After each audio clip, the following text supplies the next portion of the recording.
राम के जन्म से 5 दिन के बड़े हैं निषाद राजगुह। इनके लिखित है, लिखित का उसी को पूरे देश में मनाया जाता है। रामनवमी यदि राम का जन्म मनाया जाता है तो पंचमी जो है भगवान निषाद राजगुह का जन्म मनाया जाता है।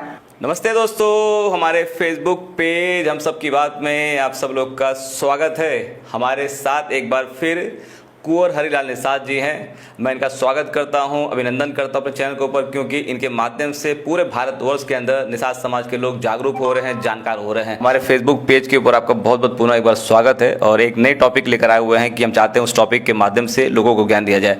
तो आज का पहला सवाल और क्या पहला जानकारी मुझे आपसे चाहिए, बहुत सारे लोग कहते हैं भगवान गोराज निषाद जी का जो है इलाहाबाद से 23 किलोमीटर दूरी पर पड़ता है कि किला कहता है, जहाँ तक मैं जानता हूँ किला लोग कहते हैं, वो 3.5 किलोमीटर एरिया के अंदर है, लेकिन आप कहते हैं वो दुर्ग है। वो तो दुर्ग क्या चीज़ होता है, किला क्या चीज़ होता है, इस पर क्लियर कर दीजिए और सारी चीज़ें बताइए सर। ये ऐसा है कि आदिकाल में उसका नाम जो है, उस प्रखंड का नाम जो है प्रतिष्ठानपुर था, जहाँ मतलब श्रृंगेरपुर धाम का, जो श्रृंगेरपुर धाम जो है कल्याण सिंह मुख्यमंत्री थे, उसका नाम जो है श्रृंगेरपुर का श्रृंगेरपुर धाम कर दिए।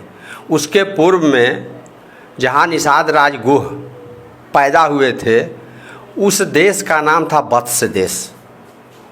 तो वत्स देश के सम्राट थे तीर्थराज, और तीर्थराज के पुत्र जो है भगवान निषाद राजगुह हुए थे। तो उनके देश का नाम था जो है वत्स देश, और उसकी राजधानी थी श्रृंगेरपुर, और राजधानी में राजभवन बना था। इसलिए जो लोग नहीं जानते हैं उसको किला या दुर्ग कहते हैं। उनका दुर्ग बांदा में था, उस दुर्ग का नाम कालिंजर था। गोराज निषाद जी का दुर्ग जो था बांदा में था। और किला कहाँ पे था? किला नहीं, दुर्ग को किला एक ही है, उसका पर्यायवाची शब्द है। अच्छा, दुर्ग को किला कहते हैं, दुर्ग को ही किला कहते हैं। अच्छा, तो मतलब जो श्रृंगेरपुर धाम में 3.5 किलोमीटर एरिया के अंदर है वो ना दुर्ग है ना वो किला है, वो क्या चीज़ है? राजभवन है। वो राजभवन है। वो जो है वत्स देश की राजधानी श्रृंगेरपुर है, वो राजभवन था। किसका राजभवन था वो? यह जो है द्रुह का था। ध्रुव, अच्छा। सम्राट ध्रुव के पुत्र हुए थे अंगार, चक्रवर्ती राजा अंगार, उनके पुत्र हुए थे प्रयागराज के पुत्र हुए तीर्थराज के पुत्र हुए भगवान स्कंद गोही निषाद राजगुह की ससुराल जो है काशी के राजा मधोक की पुत्री शाहजी निषाद से हुआ था। और इनके जो है इनके ननिहाल भगवान निषाद राजगुह के ननिहाल जो है आज जो कानकुब्ज है, कानकुब्ज जिसको आज वर्तमान में उत्तर प्रदेश का कन्नौज जिला कहते हैं, तो इनके नाना थे गांधी। किनके नाना सर? ये निषाद राजगुह के नाना थे गांधी। कौन गांधी? महात्मा गांधी? नहीं, महात्मा गांधी तो जो है ये बाद में पैदा हुए हैं। महात्मा गांधी तो इधर हुए हैं। तो गांधी बोले मैं गांधी इनको गांधी जी कहते हैं, ये आज़ादी वाली लड़ाई वाले, और वो सम्राट गांधी थे। अच्छा, टाइटल उस समय चलता था क्या गांधी? नहीं, गांधी टाइटल नहीं थी, गांधी एक पूर्ण नाम था। अच्छा, सम्राट गांधी के पुत्र थे सुमंत केवट, हाँ। और जो है राजर्षि जो है विश्वामित्र। ये दोनों जो है निषाद राजगुह के मामा थे। इनकी 3 एक मिनट रुकिए, मैं दिखा देता हूँ। देखिए दोस्तों, ये जो दिख रहा है आप फोटो न पूरा, ये जब मैं भी पहली बार गोरखपुर से इलाहाबाद गया था, इलाहाबाद से लगभग 3.5 किलोमीटर 23 किलोमीटर दूरी पड़ता है श्रृंगेरपुर धाम। तो ये पूरा किला दिख रहा ना, ये इस समय खंडर बना पड़ा हुआ है। तो हम लोग देखे हुए जाने हुए हैं सर, इसी के बारे में विस्तार से बता रहे हैं कि वो न दुर्ग था न किला था, वो राजभवन था। और राजभवन किसका था?